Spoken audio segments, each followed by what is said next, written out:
नमस्कार, तुमचं स्वागत आहे कुकिंग विथ वर्षामध्ये. चला तर आज मी बनवणार आहे खारं वांगे. यासाठी मी 4-5 ताजे वांगे घेतले आहेत. त्याला एका वांग्याला असे 4 चिरा पाडल्या आहेत आणि पाण्यात ती तशीच भिजत ठेवले आहे. त्यानंतर मी इथे वाटणाची तयारी केली आहे. वाटणामध्ये एक मोठा टोमॅटो घेतला आहे, अर्धी वाटी सुकी खोबरं भाजून घेतलं आहे, 2 टेबलस्पून तीळ घेतले आहेत, तेही भाजले आहेत आणि 7 ते 8 लसणीच्या पाकळ्या घेतल्या आहेत आणि थोडंसं अद्रक घेतलं आहे. आणि शिवाय मी कोथिंबीरही ॲड केली आहे आणि 2 ते 3 हिरव्या मिरच्या ॲड केल्या आहेत. ते वाटण बारीक वाटून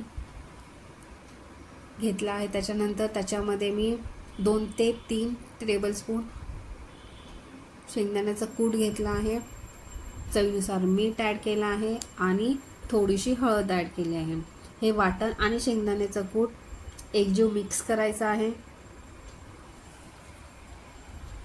हे वाटण ओलं असल्या कारणाने शेंगदाण्याचं कूट ह्याच्यामध्ये छान मिक्स होऊन जातं.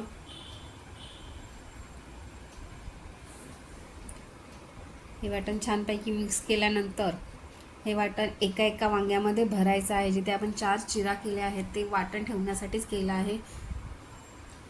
हे वाटण असं ह्या वांग्यामध्ये बघा असं भरायचं आहे. असे सगळे वांगे मी भरले आहेत. इथे कढई घेतले, कढईमध्ये 2 टेबलस्पून तेल ॲड केलं आहे. एक मोठा बारीक चिरलेला कांदा ॲड करायचा आहे. तो लालसर झाल्यानंतर त्याच्यामध्ये मी 8 ते 10 कढीपत्त्याची पानं ॲड केले. ते चांगले मिक्स झाल्यानंतर त्याच्यामध्ये जो मसाला होता राहिलेला होता वांग्यामध्ये भरून तो तिथे टाकला आहे.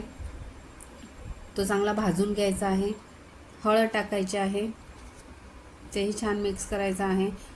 बरं इथे थोडंसं पाणी ॲड केलं आहे कारण की ते वाटण खाली जळू नये म्हणून थोडंसं पाणी ॲड केलं आहे. नंतर भरलेली वांगी त्याच्या ॲड केली आहे. ते चांगले हलवायचे आहेत. त्याला नंतर झाकण लावून ठेवायचं आहे. झाकणावरती थोडंसं पाणी ठेवायचं आहे म्हणजे ते खालून करपणार नाही. नंतर हे गरम पाणी त्याच्यामध्ये ओतायचं आहे आणि मस्त ढवळून घ्यायचं आहे. त्याच्यामध्ये गरम पाणी जेवढं तुम्हाला थिकनेस हवा आहे तेवढं तुम्ही ॲड करायचं आहे आणि छानपैकी 5 मिनटं त्याला शिजून द्यायचं आहे. हे बघा झालं आपलं खारं वांगं तयार. ते तुम्ही चपातीवरही खाऊ शकता. लाईक करा आणि सबस्क्राईब करा. थँक्यू.